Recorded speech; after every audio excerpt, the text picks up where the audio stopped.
منور صبح کر لے اور روشن شام کرتا چل، تو اپنی آخرت کے واسطے کچھ کام کرتا چل، بھلا اس چند دن کی زندگی کا کیا ٹھکانہ ہے، اگر کچھ ہو سکے تو خدمت اسلام کرتا چل۔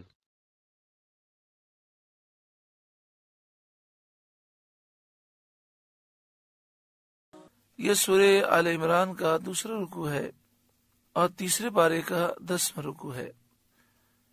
اللہ رب العالمین نے ارشاد فرمایا، ان الذین کفروا، بے شک وہ لوگ جنہوں نے کفر کیا، نبی اکرم صلی اللہ علیہ وآلہ وسلم کا انکار کر کے کافر ہوئے، لن تغنی عنہم اموالہم ولا اولادہم من اللہ شیئا، ان کے مال اور ان کی اولاد اللہ سے انہیں کچھ نہ بچا سکیں گے، یعنی ان کے مال اور ان کی اولاد اللہ کے عذاب سے انہیں محفوظ نہ رکھ سکیں گے، یہ اللہ کے عذاب کا مقابلہ نہ کر سکیں گے۔ وَأُولَئِكَ هُمْ وَقُودُ النَّارِ، اور یہی لوگ جہنم کے ایندھن ہیں۔ ایندھن اس چیز کو کہتے ہیں جس سے آگ جلے، اور اگر آگ میں ڈال دیا جائے تو آگ میں اضافہ ہو جائے، تو یہ کافر جہنم کے ایندھن ہیں۔ ان کے جانے سے غضب اور جلال میں جہنم کی آگ آئے گی اور انہیں سخت جلائے گی، اور ان کے لیے ہر لمحے عذاب میں اضافہ ہے۔ کدأب آل فرعون والذین من قبلہم، جیسے فرعونیوں کا طریقہ اور فرعونیوں سے پہلے لوگوں کا طریقہ، کذبوا بآیاتنا، انہوں نے ہماری آیتوں کو جھٹلا دیا، جس طرح فرعون نے اور اس کے ماننے والوں نے یعنی فرعونیوں نے اور فرعونیوں سے پہلے لوگوں نے جس طرح ہماری آیتوں کو جھٹلایا، اسی طرح موجودہ دور کے کافروں نے بھی اللہ تعالی کی آیتوں کو جھٹلایا۔ فَأَخَذَهُمُ اللَّهُ بِذُنُوبِهِمْ، تو اللہ تعالی نے انہیں ان کے گناہوں پر پکڑ لیا، گناہوں کی وجہ سے وہ برباد ہو گئے۔ ایسا ہی ان لوگوں کا حشر ہونا ہے، جس طرح پہلے لوگ تباہ ہوئے یہ بھی تباہ ہوں گے۔ واللہ شدید العقاب، اور اللہ کا عذاب سخت ہے۔ قل، اے محبوب آپ فرمائیے، للذین کفروا، ان لوگوں سے فرمائیے جو کافر ہوئے، یعنی اے محبوب آپ کافروں سے فرمائیے، ستغلبون، ان قریب تم مغلوب ہو جاؤ گے، ذلیل و رسوا ہو جاؤ گے، شکست کھا جاؤ گے۔ وَتُحْشَرُونَ إِلَى جَهَنَّمَ، اور جہنم کی طرف ہانکے جاؤ گے، گھسیٹے جاؤ گے۔ وَبِئْسَ الْمِہَادُ، اور وہ جہنم بہت ہی برا بچھونا ہے، بہت ہی برا ٹھکانہ ہے۔ اس آیت کریمہ کے شان نزول میں حضرت عبداللہ بن عباس رضی اللہ تعالی عنہما فرماتے ہیں کہ جب بدر میں کفار کو رسول اکرم صلی اللہ علیہ وآلہ وسلم شکست دے کر مدینہ طیبہ واپس تشریف لائے، تو حضور سید عالم صلی اللہ علیہ وآلہ وسلم نے یہودیوں کو جمع کر کے فرمایا کہ اے یہودیوں، اللہ سے ڈرو اور اس سے پہلے اسلام لاؤ کہ تم پر ایسی مصیبت نازل ہو جیسی بدر میں قریش پر نازل ہوئی۔ جس طرح قریش تباہ ہوئے، تم تباہ ہونے سے پہلے اسلام لے آؤ۔ تم جان چکے ہو میں نبی مرسل ہوں، میں اللہ کا سچا نبی ہوں، تم اپنی کتاب میں یہ لکھا پاتے ہو۔ اس پر یہودی کہنے لگے، قریش تو جنگ کے فنون سے نا آشنا تھے، انہیں جنگ کے معاملات میں مہارت نہ تھی، اس لیے وہ شکست کھا گئے۔ اگر ہم سے مقابلہ ہوا تو آپ کو معلوم ہو جائے گا کہ لڑنے والے کیسے ہوتے ہیں۔ انہوں نے اپنی طاقت، اپنی صلاحیتوں پر غرور کیا، حالانکہ ان کی صلاحیتیں قریش سے بھی گئی گزری تھیں، لیکن یہ غرور میں مبتلا تھے اور کہہ رہے تھے کہ ہمیں جنگ کے ایسے فنون آتے ہیں، ہمارے پاس آلات جنگ بڑے زبردست ہیں، اگر ہم سے مقابلہ ہوا تو آپ کو معلوم ہوگا کہ لڑنے والے کیسے ہوتے ہیں۔ اس پر یہ آیت کریمہ نازل ہوئی اور انہیں یہ بتایا گیا کہ وہ عنقریب ذلیل و رسوا ہوں گے، مغلوب ہوں گے، قتل کیے جائیں گے، گرفتار کیے جائیں گے، ان پر جزیہ مقرر ہوگا۔ چنانچہ ایسا ہی ہوا۔ نبی کریم صلی اللہ علیہ وآلہ وسلم نے ایک روز میں 600 کی تعداد میں انہیں قتل فرمایا اور بہت ساروں کو گرفتار کیا اور اہل خیبر پر جزیہ مقرر فرمایا۔ قد کان لکم آیتن، بے شک تمہارے لیے نشانی تھی۔ بعض مفسرین فرماتے ہیں کہ یہاں خطاب یہودیوں سے ہے اور یہاں پر جسے نشانی قرار دیا گیا وہ غزوہ بدر ہے، یعنی اے یہودیوں، تمہارے لیے غزوہ بدر کے معاملے میں نشانی تھی کہ تم دیکھو کہ اللہ کی مدد کس کے ساتھ ہے۔ فی فئتین التقطا، دو گروہوں میں نشانی تھی جب وہ آپس میں ٹکرائے اور ان کی آپس میں جنگ ہوئی۔ جب بدر کے میدان میں مسلمان اور کافر آپس میں ٹکرائے اور ان کی جنگ ہوئی تو اس معاملے میں تمہارے لیے نشانی تھی۔ بعد نے کہا کہ یہاں قد کان لکم آیتن، اے لوگوں بے شک تمہارے لیے نشانی تھی، اس میں تمام کفار مراد ہیں اور یہ حکم تا قیامت ہے کہ تمام کافر اس سے عبرت حاصل کریں کہ اللہ رب العالمین نے مسلمانوں کی مدد فرمائی بدر کے میدان میں۔ اللہ رب العالمین کی غیبی مدد اہل حق کے ساتھ ہوتی ہے اور اہل حق ہمیشہ کامیاب ہوتے ہیں۔ بعض مفسرین فرماتے ہیں کہ یہاں خطاب مومنین سے ہے، یعنی اے مومنو، تمہارے لیے بدر کے میدان میں کامیابی ایک بہت بڑی نشانی ہے، تم ہمیشہ تقوی اختیار رکھو، اللہ پر بھروسہ کرو اور دین کا دامن مضبوطی سے تھامو، دامن مصطفیٰ سے وابستہ رہو، ہر میدان جنگ میں اللہ تعالیٰ تمہیں کامیاب فرمائے گا، اور جب تم دین کو چھوڑ دو گے تو پھر ذلیل ہو جاؤ گے۔ فئتن تقاتل فی سبیل اللہ، ایک گروہ اللہ کی راہ میں لڑ رہا تھا، وَأُخْرَى کافرہ، اور دوسرا گروہ کافر تھا، یرونہم مثلیہم رأی العین، کہ انہیں آنکھوں دیکھا اپنے سے دگنا سمجھ رہے تھے۔ غزوہ بدر میں معاملہ یہ تھا کہ مسلمانوں کی تعداد اس وقت 313 تھی، اس میں سے 77 مہاجر تھے اور 236 انصار تھے۔ مہاجرین کا جھنڈا حضرت علی رضی اللہ تعالیٰ عنہ کے ہاتھ میں تھا اور انصار کا جھنڈا حضرت سعد بن عبادہ رضی اللہ تعالیٰ عنہ کے ہاتھ میں تھا۔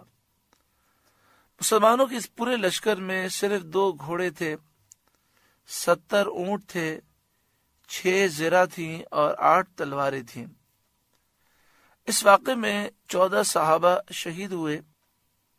جو 14 صحابہ شہید ہوئے ان میں سے 6 مہاجر تھے اور 8 انصار تھے۔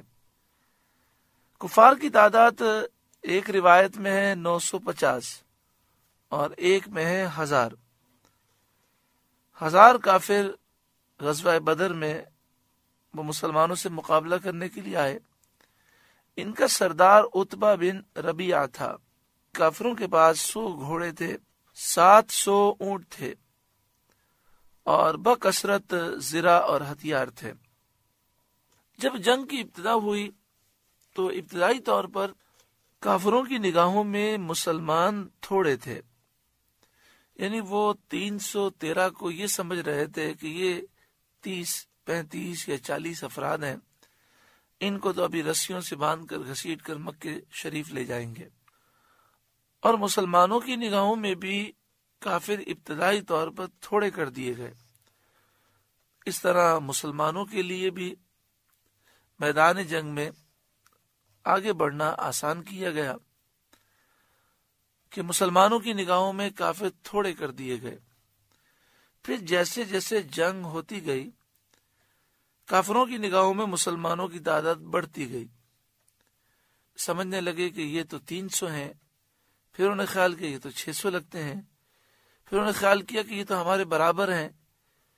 پھر ایک موقع ایسا آیا کہ وہ یہ تصور کرنے لگے کہ یہ تو 2000 بلکہ اس سے بھی زائد ہیں۔ یرونہم مثلیہم رأی العین، وہ اپنی آنکھوں سے مسلمانوں کو اپنے آپ سے دگنا سمجھنے لگے، اور مسلمانوں کی تعداد وقت کے ساتھ ساتھ ایسی محسوس ہو رہی تھی جیسے بڑھ رہی ہے، یہاں تک کہ کافروں پر رعب طاری ہوا اور وہ میدان جنگ چھوڑ کر بھاگنے لگے۔ اللہ نے مسلمانوں کو فتح عطا فرمائی۔ واللہ یؤید بنصرہ من یشاء، اللہ اپنی مدد سے زور دیتا ہے جسے چاہتا ہے، جسے چاہتا ہے اپنی مدد سے اس کی تائید فرماتا ہے، چاہے اس کی تعداد قلیل ہی کیوں نہ ہو، سامان چاہے کتنا ہی کم کیوں نہ ہو، اللہ جس کی چاہتا ہے مدد فرماتا ہے، اور جب اللہ کی مدد آتی ہے تو فتح و نصرت مل جاتی ہے۔ آج مسلمان جو پریشانیوں میں ہے، اس کی وجہ یہ نہیں کہ ہمارے پاس تعداد کم ہے، تعداد تو مسلمانوں کی بہت ہے۔ بعض کہتے ہیں 150 کروڑ مسلمان ہیں، بعض کہتے ہیں 250 کروڑ مسلمان ہیں، 57 یا 61 ممالک اسلامی ہیں، ہر ملک کی اسلامی فوج ہے، کسی کے پاس 5 لاکھ ہے، کسی کے پاس 10 لاکھ ہے، کسی کے پاس 2 لاکھ۔ اسلامی ممالک کی فوج کروڑ سے زائد بنتی ہے۔ ان کے ہتھیاروں کو جمع کیا جائے تو یہ بہت بڑی تعداد بن جاتی ہے۔ مسلمانوں کے پاس ایٹمی طاقت بھی ہے، سونے چاندی ہیرے جواہرات کے خزانے بھی ہیں، پیٹرول بھی ان کے پاس ہے، لیکن آج جتنی ذلت ہے ایسی ذلت کبھی مسلمانوں کو ہوئی نہیں ہے۔ اس کی وجہ یہ ہے کہ ہم نے قرآن پاک کا دامن چھوڑ دیا۔ فحاشی، عریانی، بے حیائی، گناہوں بری زندگی، یہود و نصارہ کی تقلید، ان کا کلچر، ان کی تہذیب، اور ان چیزوں میں ہماری نسلیں لگ گئیں، سوچ کا دائرہ بدل گیا، اس لیے ذلت و رسوائی ہے۔ ضرورت اس بات کی ہے کہ سب دوبارہ دین اسلام کی طرف آئیں، سب نبی اکرم صلی اللہ علیہ وآلہ وسلم کی شریعت کی پابندی کریں، غیبی مدد پھر انشاءاللہ تعالی حاصل ہوگی۔ ان فی ذلک لعبرۃ لأولی الابصار، بے شک اس میں عقل مندوں کے لیے ضرور دیکھ کر سیکھنا ہے، عقل مندوں کے لیے بصیرت ہے، عقل مندوں کے لیے عبرت ہے۔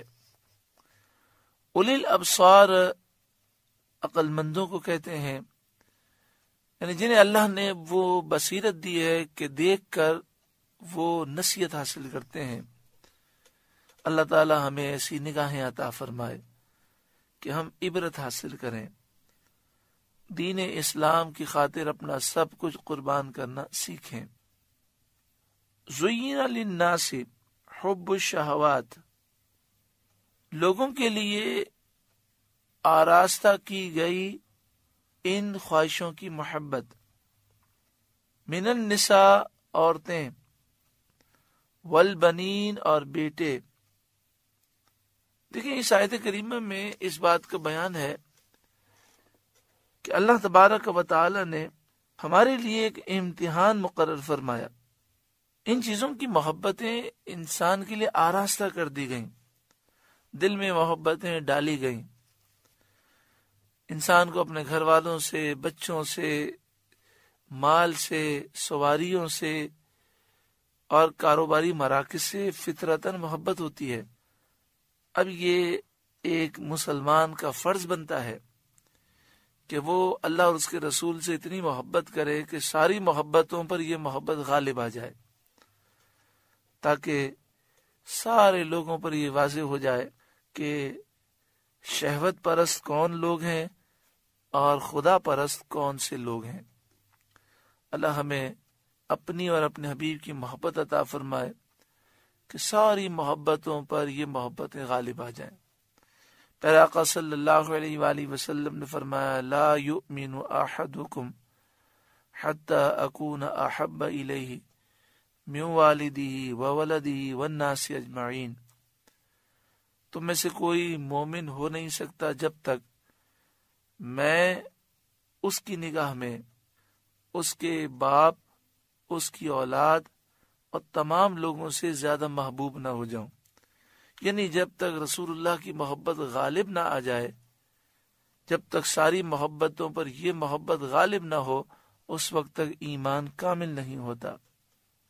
من النساء، عورتوں کا ذکر فرمایا، والبنین، اور بیٹے، والقناطیر المقنطرۃ من الذهب والفضہ، اور سونے چاندی کے اوپر تلے ڈھیر، فی زمانہ سونا، چاندی، روپے، پیسے اور دیگر کرنسیاں، والخیل المسومہ، اور نشان کیے ہوئے گھوڑے یعنی اعلیٰ قسم کی سواریاں، چاہے وہ گھوڑے ہوں یا فی زمانہ کاریں اور اس طرح کی چیزیں، والانعام، اور چوپائے، والحرث، اور کھیتی.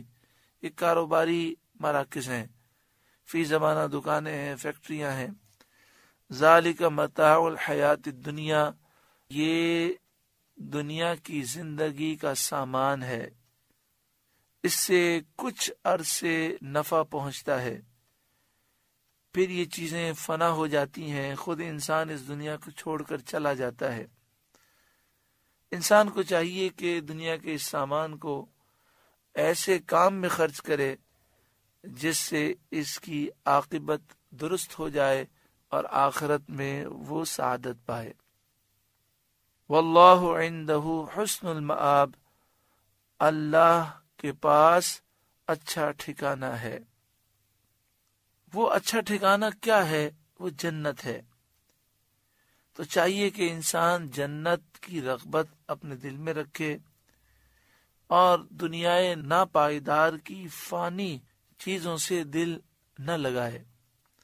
قل، اے محبوب آپ فرمائیے، اُنَبِّئُکُم بِخَیْرٍ مِّن ذَلِکُم، کیا میں تمہیں اس سے بہتر چیز بتا دوں؟ یہ دنیا کی ساری دولتیں اور دنیا کی ساری چیزوں سے بھی بہتر چیز، لِلَّذِينَ اتَّقَوْا عِندَ رَبِّهِمْ جنات، پرہیزگاروں کے لیے ان کے رب کے پاس جنتیں ہیں، تجری من تحتها الانہار، جن کے نیچے نہریں رواں دواں ہیں، خالدین فیہا، ہمیشہ ان میں رہیں گے، وازواج مطہرہ، اور پاکیزہ بیویاں ہیں جو ہر ناپسند اور قابل نفرت چیز سے پاک ہیں، وردوان من اللہ، اور اللہ کی خوشنودی ہے کہ جنت میں جو داخل ہوگا اس سے اللہ راضی ہوگا، تبھی جنت نصیب ہوگی، اور یہ اللہ کی رضا سب سے اعلیٰ نعمت ہے. واللہ بصیر بالعباد، اور اللہ بندوں کو دیکھتا ہے، ان کے اعمال کو جانتا ہے، ان کے احوال کو جانتا ہے، اور وہ ان کے نیک اعمال پر انہیں اچھا ثواب عطا فرماتا ہے. متقی لوگوں کا ذکر کیا گیا. اب آگے فرمایا گیا متقی کون سے لوگ ہیں. اللہ سے ڈرنے والے پرہیزگار لوگوں کی صفات کا بیان ہے. الذین یقولون، یہ وہ لوگ ہیں جو کہتے ہیں ربنا، اے ہمارے رب، اننا آمنا، بے شک ہم ایمان لائے، فاغفر لنا ذنوبنا، ہمارے گناہوں کو بخش دے، فاغفر لنا ذنوبنا وقنا عذاب النار، اور ہمیں جہنم کے عذاب سے بچا لے۔ یہ جنتی لوگ، متقی پرہیزگار لوگ، الصابرین، صبر والے ہیں، جو مصیبتوں پر صبر کرتے ہیں، جو عبادت کرنے کے معاملات میں صبر کرتے ہیں، جو گناہوں سے باز رہنے پر صبر کرتے ہیں۔ صبر کی 3 قسمیں ہیں۔ جو تکلیفیں، مصیبتیں آتی ہیں ان کو انسان برداشت کرے اور اللہ کی رضا پر راضی رہے، یہ بھی صبر ہے۔ جو فرائض ہیں، واجبات ہیں، سنت مؤکدہ ہیں، سنت غیر مؤکدہ، نوافل، مستحبات، وہ جب انسان کام کرتا ہے تو اس میں مشقتیں ہوتی ہیں۔ سردی میں صبح اٹھنا ہے، وضو کرنا ہے، نماز ادا کرنی ہے، نیند کی قربانی دینی ہے، رمضان میں روزہ رکھنا ہے، بھوکا پیاسا رہنا ہے، تو ان مشقتوں پر وہ صبر کرتے ہیں اور عبادت بجا لاتے ہیں۔ گناہوں سے باز رہنے میں صبر، انسان کا دل یہ چاہتا ہے میں یہ گناہ کر لوں، سب یہ کر رکھے ہیں، لیکن وہ کہتا ہے نہیں، میں اللہ تعالیٰ کی نافرمانی نہیں کروں گا۔ دنیا ایک کہہ رہی ہے ایک جھوٹ بول دو اتنا نفع ہو جائے گا، لیکن وہ اپنے آپ کو روکتا ہے اور کہتا ہے ہرگز میں یہ کام نہیں کروں گا، پھر اسے نقصان ہو جاتا ہے، وہ برداشت کرتا ہے۔ الصابرین، صبر کرنے والے جنتی ہیں۔ والصادقین، اور سچے، جن کے قول، جن کی گفتگو، جن کا کلام سچا، جن کے ارادے سچے، جن کی نیتیں سچی۔ اللہ ہمیں ان سچوں میں شامل فرمائے۔ والقانتین، اور ادب والے، فرما بردار، ادب کرنے والے، اللہ تعالی ہمیں باادب بنائے۔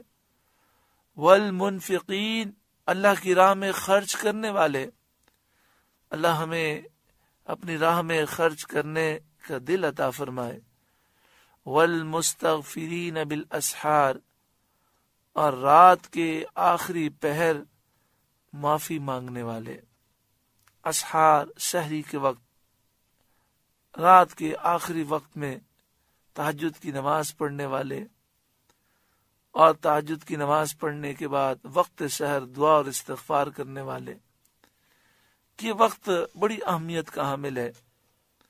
یہ وقت خلوت اور تنہائی کا وقت ہے، یہ دعا کی قبولیت کا وقت ہے۔ حضرت لقمان علیہ السلام نے اپنے بیٹے سے فرمایا مرغے سے کم نہ رہنا کہ وہ تو سحر سے ندا کرے اور تم سوتے رہو، یعنی آپ نے فرمایا بیٹا، مرغا تو سحری کے وقت سے آوازیں دے رہا ہوتا ہے، ایسا نہ ہو کہ تو سوتا رہے اور وہ اس وقت اللہ کا ذکر کر رہا ہوتا ہے۔ یہ وہ وقت ہے کہ جس موقع پر احادیث طیبہ میں ہے کہ اس وقت دعائیں قبول ہوتی ہیں، اور یہاں فرمایا والمستغفرین بالاسحار، رات کے آخری حصے میں سحری کے وقت اللہ تعالی سے معافی مانگنے والے، استغفار کرنے والے۔ تو جو استغفار کرتا ہے اور پھر دعا کرتا ہے اللہ اس کی دعائیں قبول فرماتا ہے۔ کتنی پیاری صفات کا ذکر ہے۔ اللہ تعالیٰ یہ صفات ہمیں بھی عطا فرمائے اور ہمیں انہی لوگوں میں شامل فرمائے۔ شہید اللہ انہ لا الہ الا ہو، اللہ نے گواہی دی کہ اس کے سوا کوئی معبود نہیں۔ والملائکہ، اور فرشتوں نے گواہی دی۔ وَأُولُو الْعِلْمِ قَائِمًا بِالْقِسْطِ، اور عالموں نے، جاننے والوں نے انصاف سے قائم ہو کر گواہی دی۔ لا الہ الا هو العزیز الحکیم، اس کے سوا کسی کی عبادت نہیں، عزت والا، حکمت والا وہی ہے۔ یہاں فرمایا کہ علم والوں نے گواہی دی، تو اس سے مراد انبیاء ہیں اور اولیاء ہیں۔ اس آیت کریمہ کا شان نزول یہ ہے کہ شام کے راہبوں میں سے جو آسمانی کتاب کا علم رکھتے تھے اور راہب تھے، ان میں سے دو شخص سید عالم صلی اللہ علیہ وآلہ وسلم کی خدمت میں حاضر ہوئے۔ جب انہوں نے مدینہ طیبہ دیکھا تو ایک دوسرے سے کہنے لگے کہ نبی آخر الزماں کے شہر کی یہی صفت ہے، یہی نشانی ہے جو اس شہر میں پائی جاتی ہے۔ نبی آخر الزماں کی نشانی کا جو ہم نے پڑھا تھا کہ اس طرح کا شہر ہوگا، یہ وہی شہر ہے۔ پھر آستانہ اقدس پر حاضر ہوئے تو انہوں نے حضور صلی اللہ علیہ وآلہ وسلم کی صورت مبارک کو اور آپ کی خوبیوں کو توریت کے مطابق دیکھ کر نبی کریم صلی اللہ علیہ وآلہ وسلم کو پہچان لیا اور عرض کیا کہ آپ محمد صلی اللہ علیہ وآلہ وسلم ہیں؟ حضور صلی اللہ علیہ وآلہ وسلم نے فرمایا ہاں۔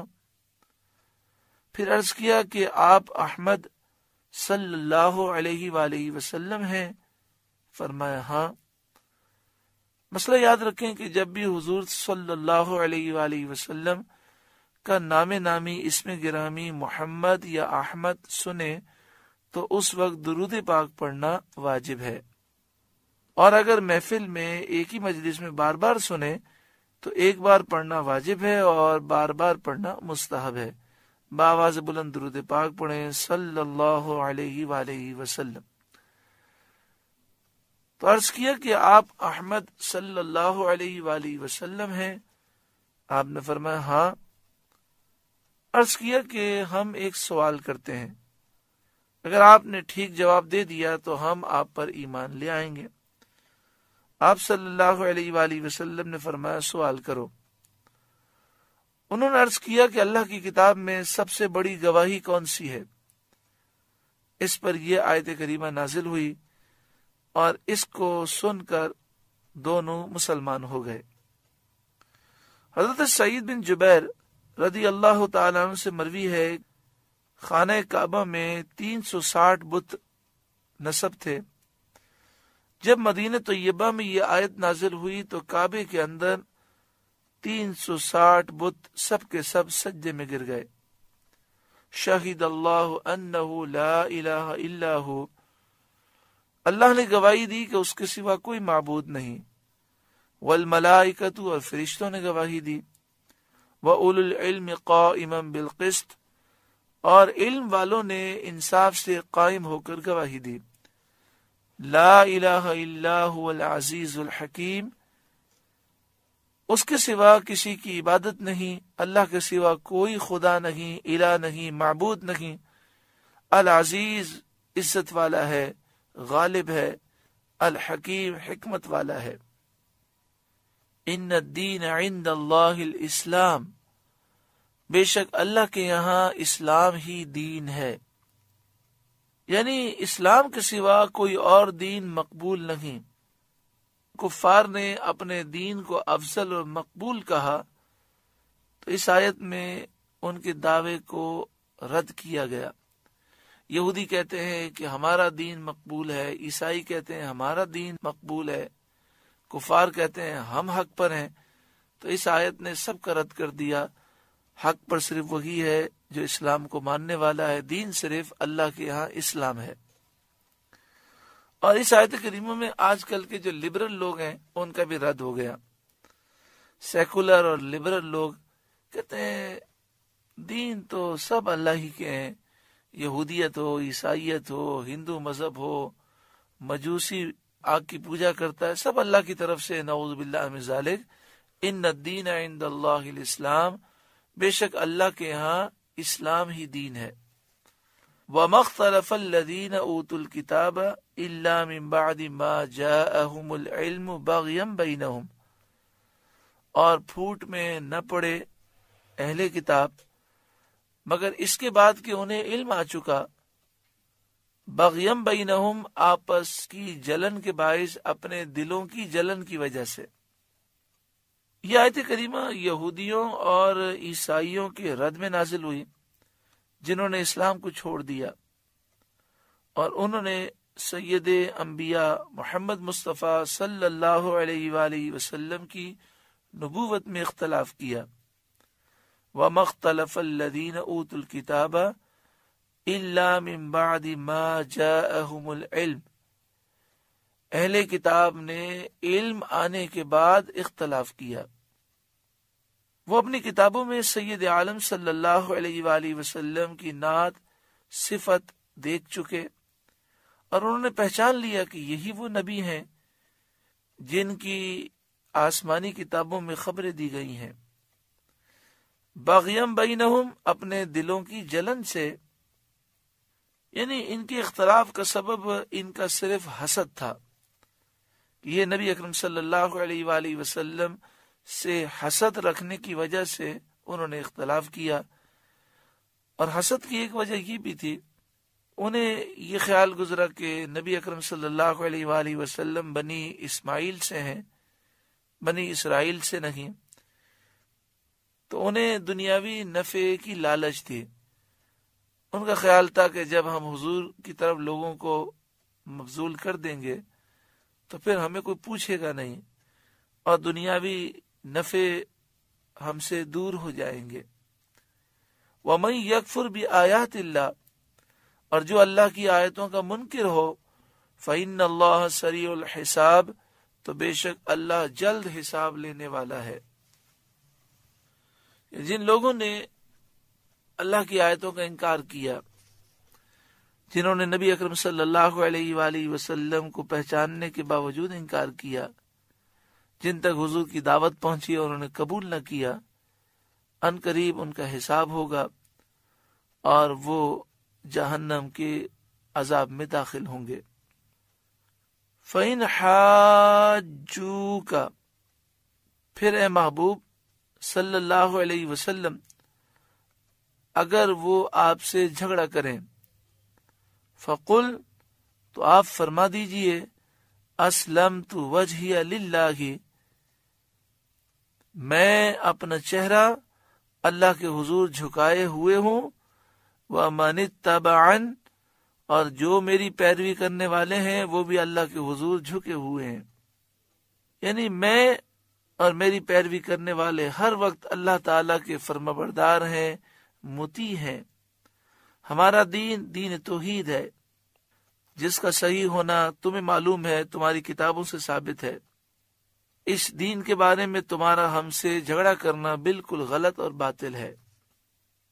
وَقُلْ، اور اے محبوب آپ فرمائیے، لِلَّذِينَ أُوتُوا الْكِتَابَ، اہل کتاب سے فرمائیے، یہودیوں عیسائیوں سے فرما دیجئے، وَالْأُمِّيِّينَ، اور امیین سے فرمائیے۔